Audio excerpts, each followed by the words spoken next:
आता आपण मागच्या 3 लेक्चरमध्ये पाहिलं की जीएसटी त्याच्यामधल्या विशेष करून आलेल्या नवीन शब्दांची माहिती जाणून घेतली. जीएसटी कसा आकारला जातो त्याची वर्गवारी पुन्हा. त्यानंतर मागच्या लेक्चरमध्ये आपण करपात्र किंमत, जीएसटी सह किंमत, input tax credit, output tax आणि देय जीएसटी अशा पद्धतीच्या बाबी अभ्यासल्या. त्याची आपण वेगवेगळी उदाहरणं सोडवली. आज संकीर्ण प्रश्नसंग्रह 4A मधली काही उदाहरणं आपण आता विचारात घेऊ. मी काही उदाहरणं तुम्हाला सोडून देईल. उरलेली उदाहरणं सोडवण्याचा तुम्ही प्रयत्न करा. जे सुटणार नाहीत ती वहीमध्ये तशीच लिहून ठेवा, प्रश्न लिहून ठेवा, म्हणजे मग शाळा सुरू झाल्यानंतर आपल्याला वर्गामध्ये ती सोडवता येतील. आता ही उदाहरणं सोडवताना एकत्रितपणे सेमी आणि मराठी माध्यमाच्या दोन्ही विद्यार्थ्यांसाठी एकत्रितपणे आपण लेक्चर घेतोय. त्यासाठीच आपण झूम ऐवजी यूट्यूब चॅनलचा वापर करत आहोत.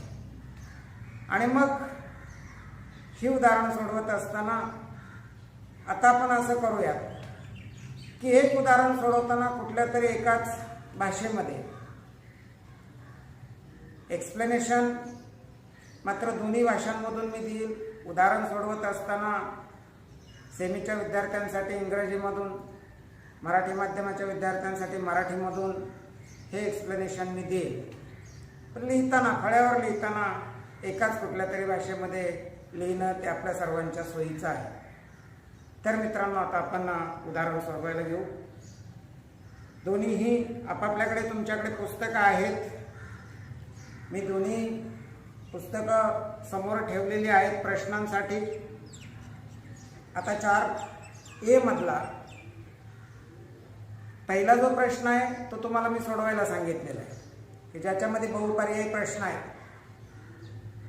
आणि या सर्व प्रश्नांची उत्तरं तुम्हाला या अगोदरच्या अभ्यासक्रमावर असल्यामुळं ती देता आलेली आहेत.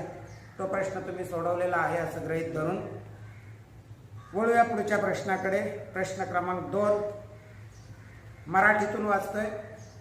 25,000 रुपये किमतीच्या एका वस्तूवर व्यापाऱ्याने 10% सूट देऊन उरलेल्या रकमेवर 28% जीएसटी आकारला. तर एकूण बिल किती रुपयांचं असेल आणि त्यामध्ये सीजीएसटी व एचजीएसटी शीर्षकाखाली किती रक्कम असायला हवी. A dealer has given 10% discount on a showpiece or of rupees 25,000. GST of 28% was charged on the discounted price.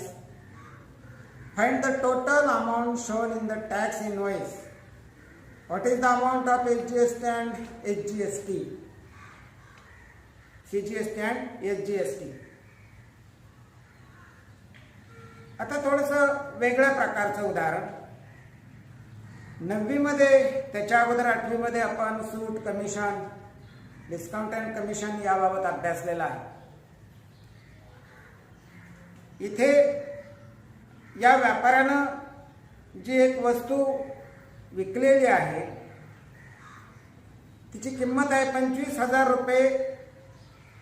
त्या 25,000 रुपये किमतीवर व्यापाऱ्यानं 10% सूट दिली अगोदर. मित्रांनो, हा व्यवसायाचा भाग आहे. त्याच्यावर अगोदर डिस्काउंट द्यायचा. जी काही MRP आहे त्या MRPवर डिस्काउंट द्यायचा. डिस्काउंट वजा झाल्यानंतर आलेली जी रक्कम आहे, पूर्वी त्या रकमेला ती वस्तू मिळायची डिस्काउंट वजा जाता किंवा कमिशन वजा जाता. आता जीएसटी ही कर प्रणाली आल्यापासून त्याच्यावर जीएसटी आकारला जातो. ह्या व्यापाऱ्यानं सुरुवातीला 10% सूट दिली आणि उरलेल्या रकमेवर 28% GST आकार. म्हणजे मित्रांनो आपल्याला काय करावं लागेल, सुरुवातीला 25,000 रुपये किमतीवर 10% सूट मिळवावी लागणार आहे. मग प्रथम आपण ही सूट विचारात घेऊ. दुसरा प्रश्न आहे हा, याच्यामध्ये सूट किती आहे. मी फार सविस्तर लिहित नाही, पण इथे तुमच्या लक्षात येईल सूट कशावरची आहे. 25,000 रुपये रक्कम आहे ती. 25,000 रुपयावर 10% म्हणजे 10/100. The discount on rupees 25,000 at the rate of 10%. Discount on rupees 25,000 at the rate of 10%. 25,000 रुपयावर 10% सूट किती मिळते ती रक्कम अगोदर आपण काढून घेऊया. आणि मग आता हे सोडवल्यानंतर पहा 100 ने इथे भागलं. 250 गुणिले 10, 250 गुणिले 10 म्हणजे हे आलं 2,500 रुपये. सूट आली 2,500 रुपये. आता या दुकानदाराने 25,000 रुपयावर 10% ही सूट दिली. सूट दिल्यानंतर राहिलेली रक्कम, ती राहिलेली रक्कम म्हणजेच काय, तर ज्या किमतीला GST आकारला ती म्हणजे करपात्र किंमत. आणि म्हणून त्या वस्तूची करपात्र किंमत काढायची आपल्याला.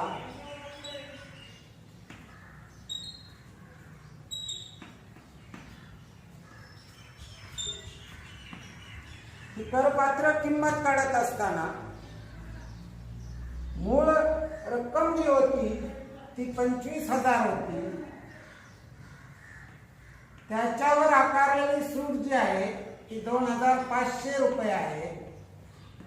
25,000 रुपयावर सूट दिली, ती सूट वजा करावी लागणार आहे. म्हणजे त्या वस्तूची करपात्र रक्कम आपल्याला मिळेल.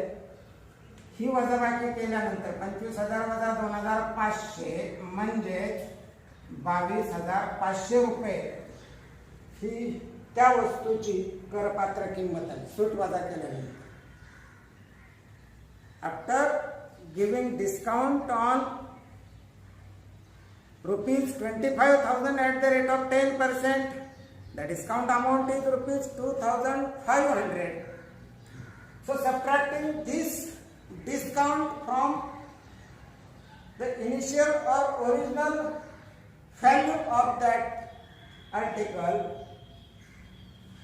here this amount, that is the taxable amount, here taxable amount is rupees 22,500. Now the GST is charged on this amount. कशावर आकारला GST? कर पात्र किंमत. जी किंमत कर आकारण्यासाठी पात्र आहे त्या किमतीवर कर आकारला. ती किंमत आहे रुपये 22,500. मग इथे आपल्याला लिहावं लागेल GSTचा दर. हा जो दर आहे तो आहे आपल्याला प्रश्नामध्ये दिलेला GSTचा दर आहे 28%. आणि मग याच्यावरचा GST आता आपल्याला आकारावा लागेल या दराने. म्हणून GST बरोबर 22,500 गुणिले 28% म्हणजेच 28/100. 100 ने इथे वाढलं 225 आले. 225 आल्यानंतर 28 ने गुणा. 28 गुणिले 5 140 शी 0 चाले 14, 28 दुणे 56, 56 आणि 14 70, 7, 28 दुणे 56 आणि 7 63, म्हणजेच हा जो जीएसटी आहे, जीएसटी रक्कम म्हणूया,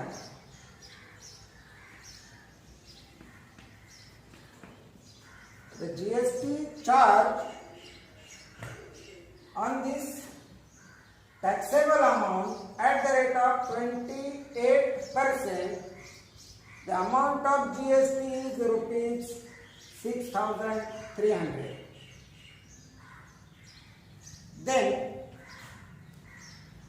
find the total amount shown in the tax invoice. Here total amount shown in the tax invoice is total amount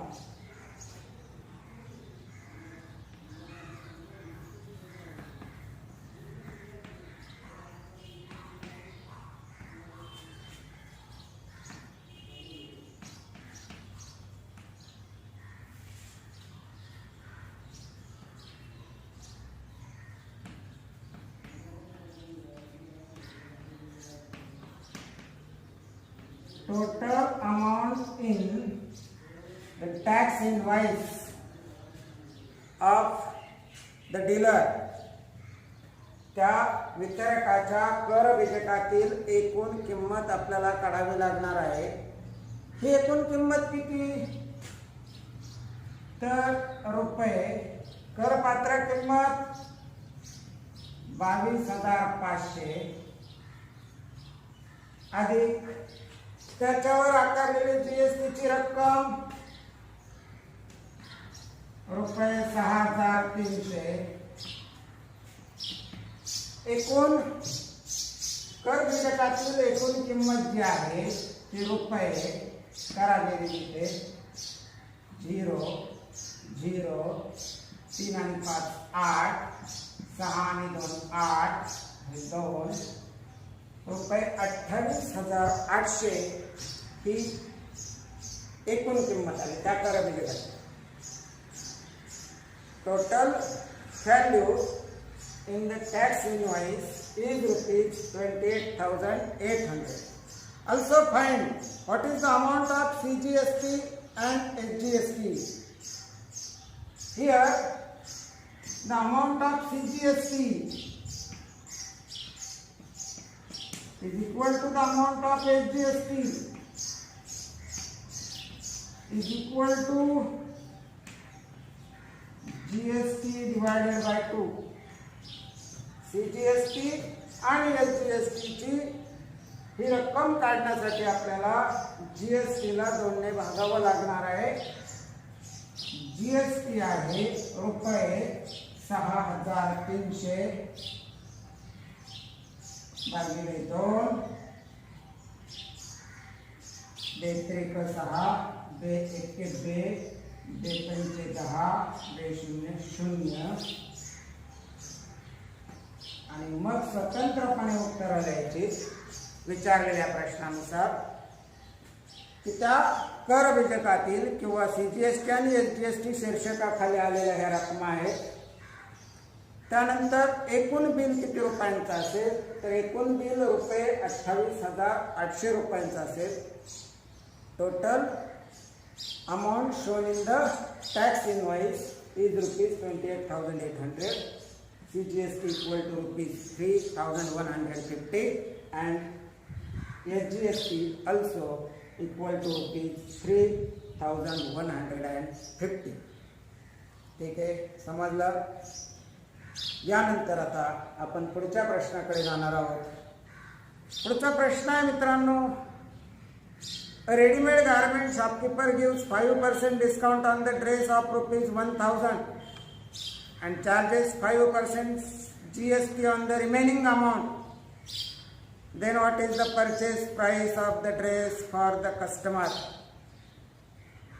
एका तयार कपड्यांच्या दुकानात 1,000 रुपये किमतीच्या ड्रेसवर 5% सूट देऊन उरलेल्या रकमेवर 5% GST लावून तो विकला तर तो ग्राहकाला किती रुपयांना पडेल?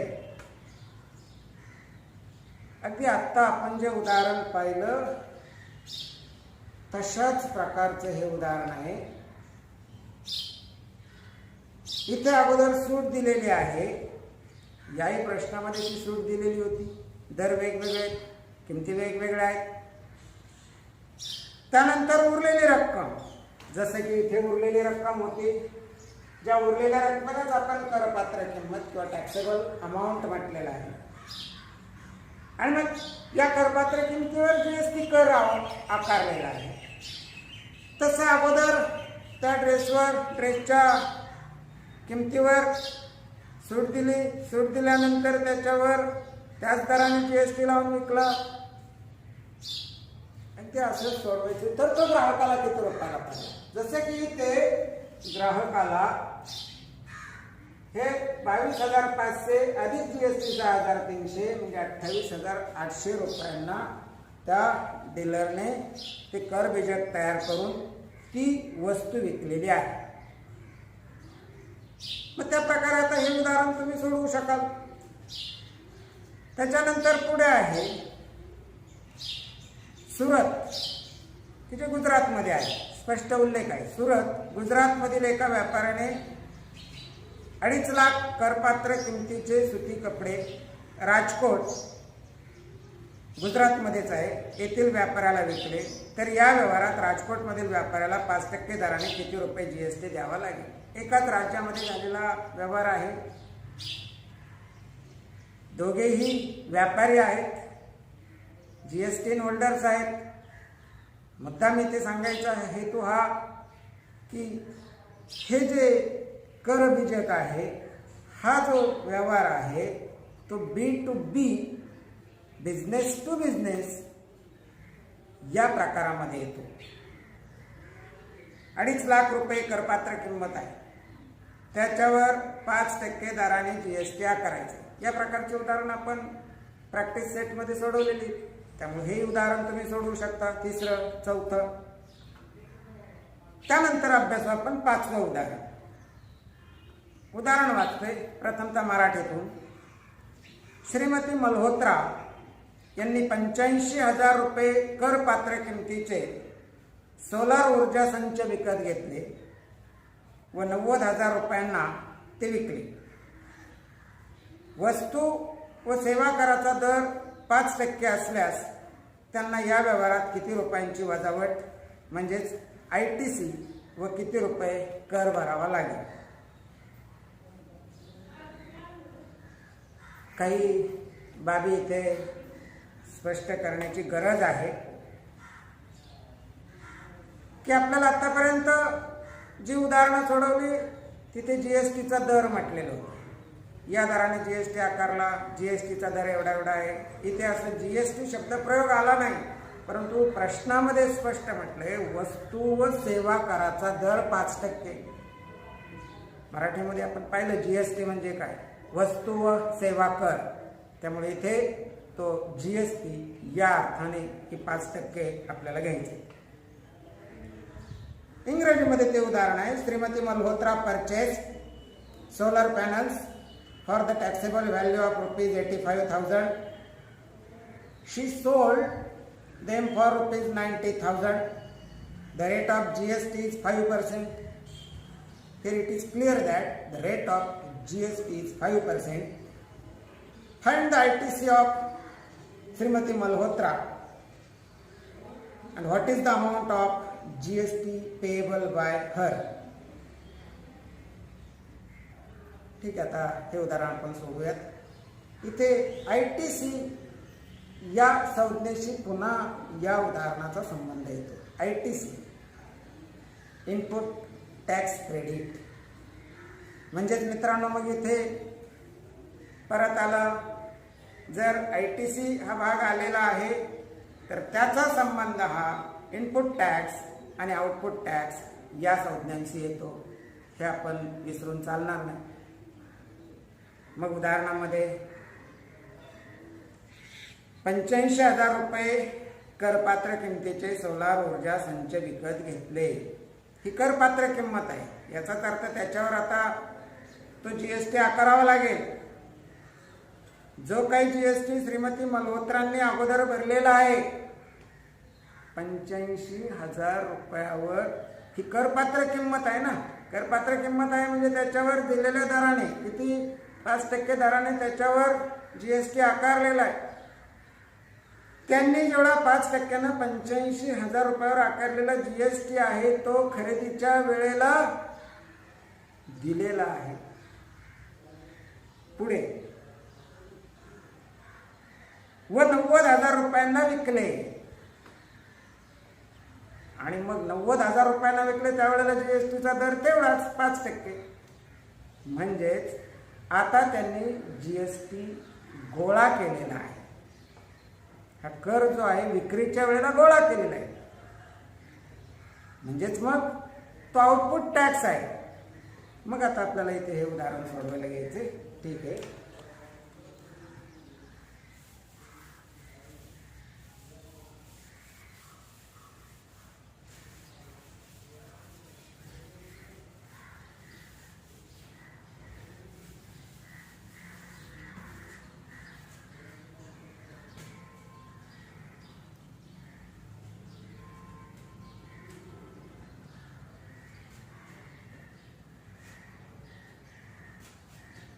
प्रश्न क्रमांक 5.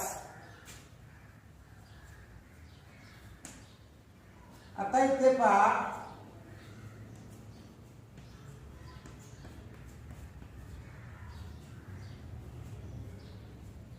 Input tax. What is input tax? The tax paid at the time of purchase. खरेदीच्या वेळी भरलेला किंवा दिलेला GST किंवा कर. किती रुपयांना हे सोलर पॅनल खरेदी केले? Shrimati Malhotra purchase solar panels for the taxable value of ₹85,000. मग आता आपल्याला इनपुट टॅक्स काढता येईल. ₹85,000 आणि त्याच्यावर जो टॅक्स आकारलेला आहे तो 5% या रेट नाही. सो इनपुट टॅक्स,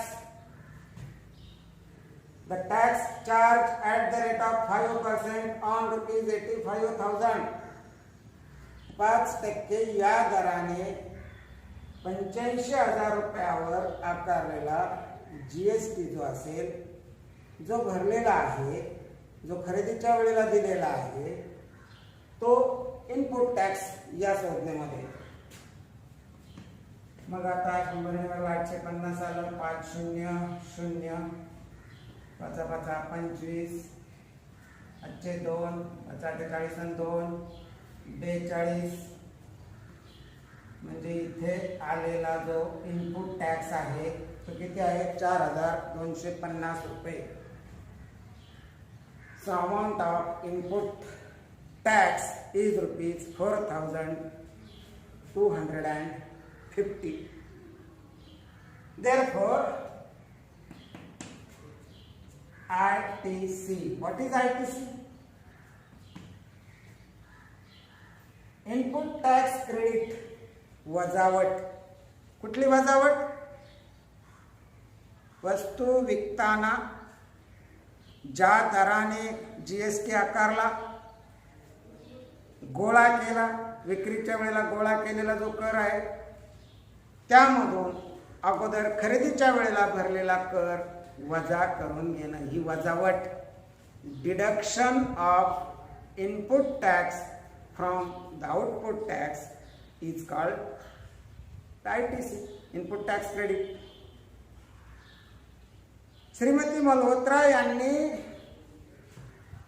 एवढा टॅक्स खरेदीच्या वेळेला दिलेला आहे तो त्या वजा करून घेतील. म्हणजेच amount of input tax is ₹4,250. Now find output tax.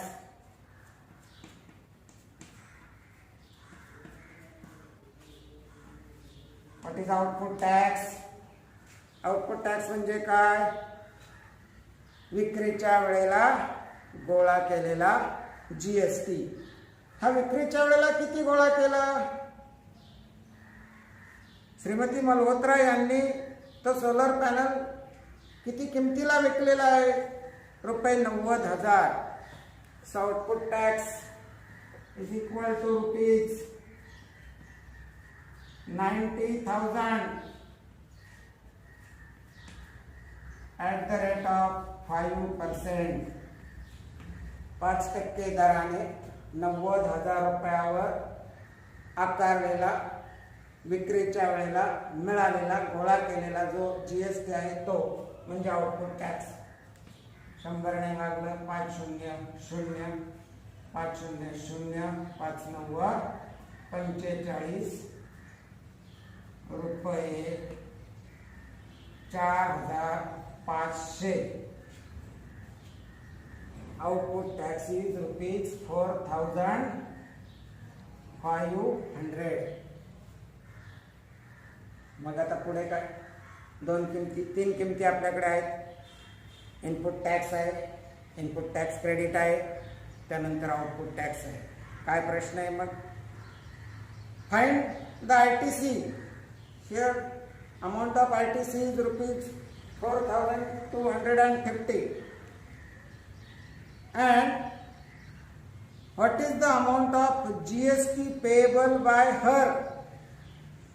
So we have to find the GST payable. Then find GST.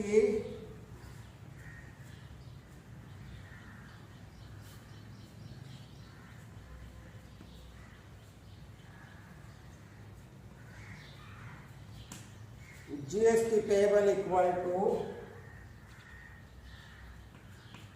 formula output tax minus ITC or input tax, but here output tax is ₹4,500 minus ITC is ₹4,250.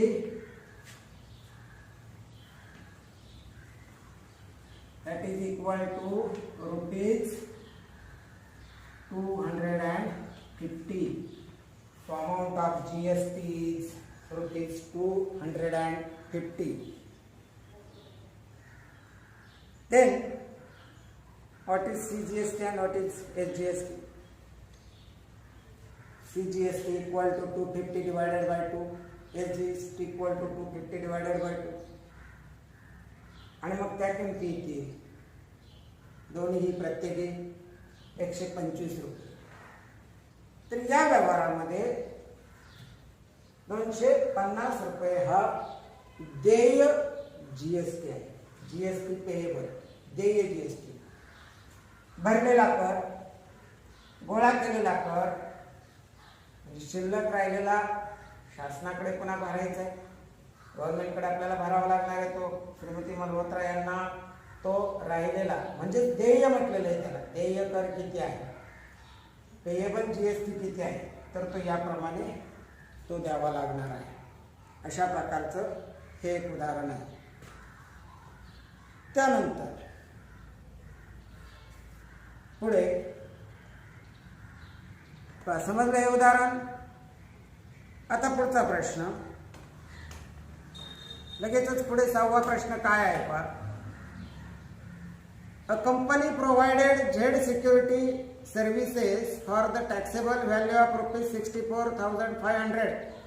Rate of GST is 18%. Company had paid GST of ₹1,550 for laundry services and uniforms, etc. What is the amount of ITC, that is input tax credit? Find the amount of CGST and SGST payable by the company. मराठीमधून प्रश्न आहे. Z security services देणाऱ्या कंपनीने ₹64,500 करपात्र किमतीची सेवा पुरवली. वस्तू सेवा कराचा दर म्हणजे GST 18% आहे. या सिक्युरिटी सर्व्हिसेस पुरवण्यासाठी कंपनीने लॉन्ड्री सर्व्हिसेस आणि युनिफॉर्म्स इत्यादी बाबींवर एकूण 1550 रुपये वस्तू सेवा कर भरला आहे, GST भरला आहे. तर या कंपनीचा इनपुट टॅक्स क्रेडिट म्हणजेच ITC किती आणि त्यावरून देय CGST व देय SGST काढा. ठीक. झेड सिक्युरिटी मित्रांनो, सिक्युरिटीच्या बाबतीमध्ये मागील वर्षी आपण पाहिलं 9वी मध्ये नागरी संरक्षण आणि वाहतूक सुरक्षा या नागरी संरक्षणाच्या श्रेणी विषयामध्ये अभ्यासताना देशातल्या वेगवेगळ्या लोकांना, वेगवेगळ्या क्षेत्रातल्या वेगवेगळ्या प्रतिनिधींना, लोकप्रतिनिधींना कोणकोणत्या प्रकारची सिक्युरिटी असते, सुरक्षा असते, याबाबत मी तुम्हाला सविस्तर माहिती दिलेली आहे. ती तुमच्या वहीमध्ये लिहून दिलेली होती. त्याचे वेगवेगळे प्रकार वगैरे आपण पाहिलेले, जसे की SPG, स्पेशल प्रोटेक्शन ग्रुप वगैरे, CRPF, SRPF वगैरे, कमांडोज, हे शब्द तुम्हाला मुद्दाम एक लक्षात आहेत की नाही पाहूया. हे आपण अभ्यास करू. ठीक आहे, आपण आपल्या मूळ प्रश्नाकडे जाऊया की झेड सिक्युरिटी सर्व्हिस देणाऱ्या एका कंपनीने 64,500 रुपये करपात्र किमतीची सेवा पुरवलेली आहे. त्याच्यावर GST आकारला, करपात्र किंमत आहे, GST आकारला, त्याचा दर आहे 18%. परंतु कंपनीने ही सेवा पुरवण्यासाठी लॉन्ड्री सर्व्हिसेस आणि युनिफॉर्म्स या बाबींवर 1550 रुपये GST भरला आहे. GST भरला आहे, महत्वाचा भाग. Company paid ₹1,550 rupees as GST. मग कंपनीने हा एवढा GST भरलेला आहे, दिलेला आहे.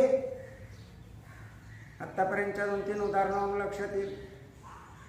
जेव्हा कंपनी एखादी वस्तू खरेदी करते आणि त्या खरेदी करत असताना तिच्या करपात्र किमतीवर काही GST भरते, त्याला आपण इनपुट टॅक्स म्हटलेले.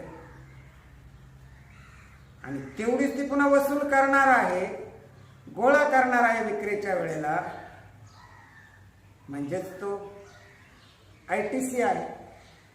या उदाहरणामध्ये आपल्याला हे लक्षात घ्यायचे की ते कंपनीने काय काय दिलेलं आहे, कंपनीने ही वजावट तेवढी होणार आहे, म्हणून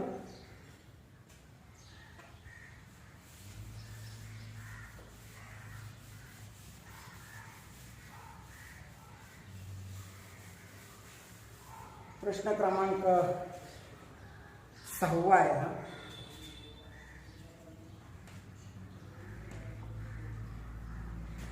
कंपनीने भरलेला GST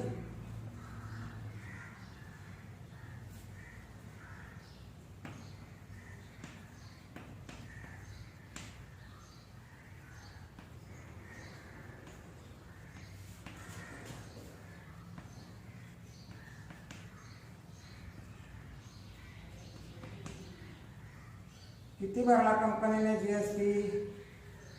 1550 रुपये, बरोबर ना? बरोबर, 1550 रुपये. कशाच्या स्वरूपामध्ये?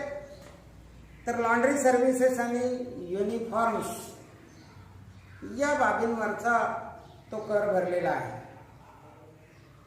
मग हाच काय झाला? इनपुट टॅक्स झाला. तेवढी जी दिलेली तेवढी ती वजावट करून घेणार ना, म्हणजे ही वजावट ज्याला आपण काय म्हटलेलं आहे, ITC, इनपुट टॅक्स क्रेडिट, जी वजावट करून घेतली जाणार आहे तो GST, तो किती आहे? अर्थातच इनपुट टॅक्स एवढाच रुपये 1550. कंपनीने भरलेला जीएसटी म्हणजेच त्याला आपण असं म्हणूया इथे इनपुट टॅक्स हा भरलेला आणि त्यालाच पुढे काय म्हटलं ITC म्हटलेलं. आता आउटपुट टॅक्स आपल्याला काढावा लागेल. इनपुट टॅक्स आला, इनपुट टॅक्स क्रेडिट म्हणजे ITC आलं, मग त्याला जोडून आउटपुट टॅक्स आलेलाच आहे. काय केलं पुढे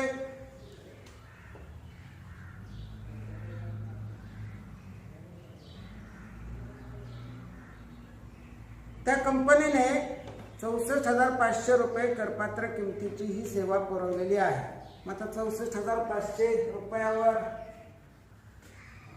जीएसटी आपल्याला विचारात घ्यावा लागेल. जीएसटीचा दर पहिल्यांदा पहा. जीएसटीचा दर आहे 18%. करपात्र किंमत जी आहे करपात्र किंमत रुपये 64,500. म्हणून जीएसटी आकारलेला जीएसटी बरोबर किंवा त्याला आपण असं म्हणूया आउटपुट टॅक्स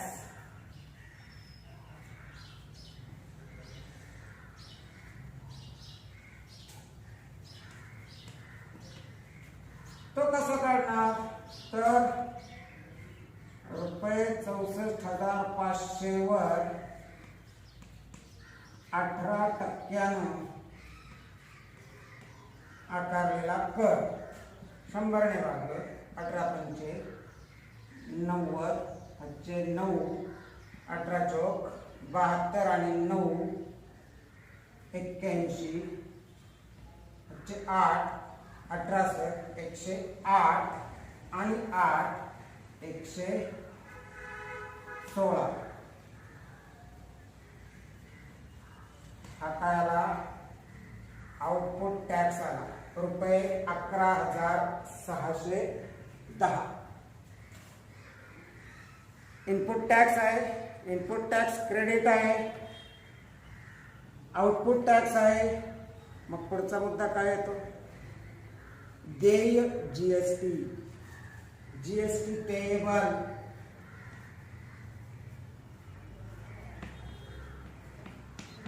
देय जीएसटी कसा काढला जातो मग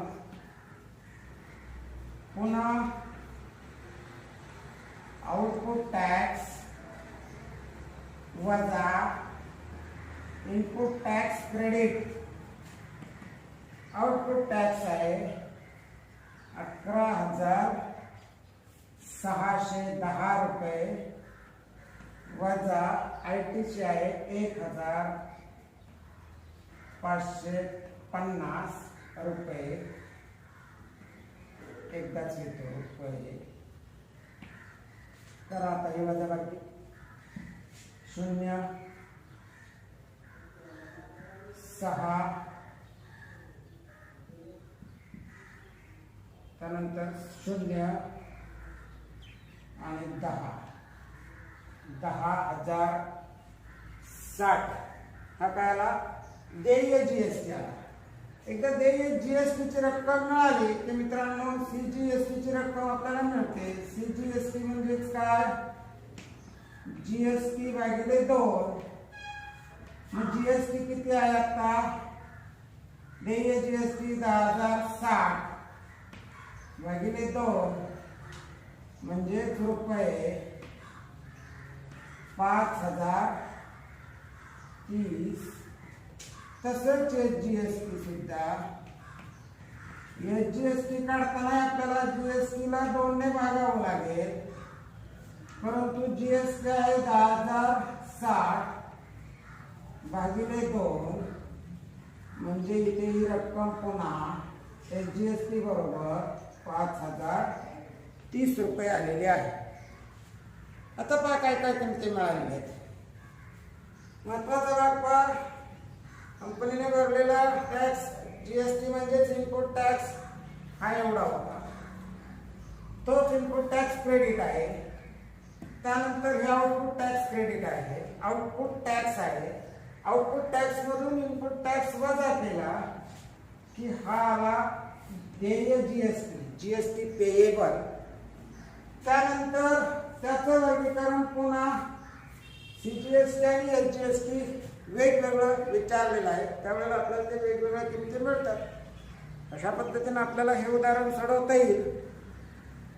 ठीक आहे. आता पुढचं एक उदाहरण आहे, परंतु ते उदाहरण थोडंसं मोठं आहे, त्याच्यामध्ये जास्त पायऱ्या आहेत.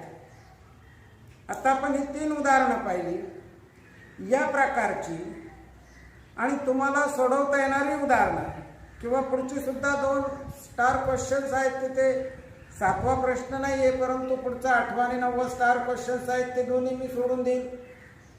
तर 7वा प्रश्न तुम्ही सोडवायचा प्रयत्न करा. याच्यामध्ये 3रा, 4था आणि 7वा प्रश्न या प्रॉब्लेम सेट 4A मधले हे तुम्ही सोडवायचे आहेत. परत एकदा, जर तुम्ही यूट्यूबच्या या चॅनलला सबस्क्राईब केलं नसेल तर सबस्क्राईब करा आणि बेल आयकॉन बटन प्रेस करा, म्हणजे मग पुढचे व्हिडिओज आणि लिंक तुम्हाला लवकर त्या समजतील, त्याची नोटिफिकेशन्स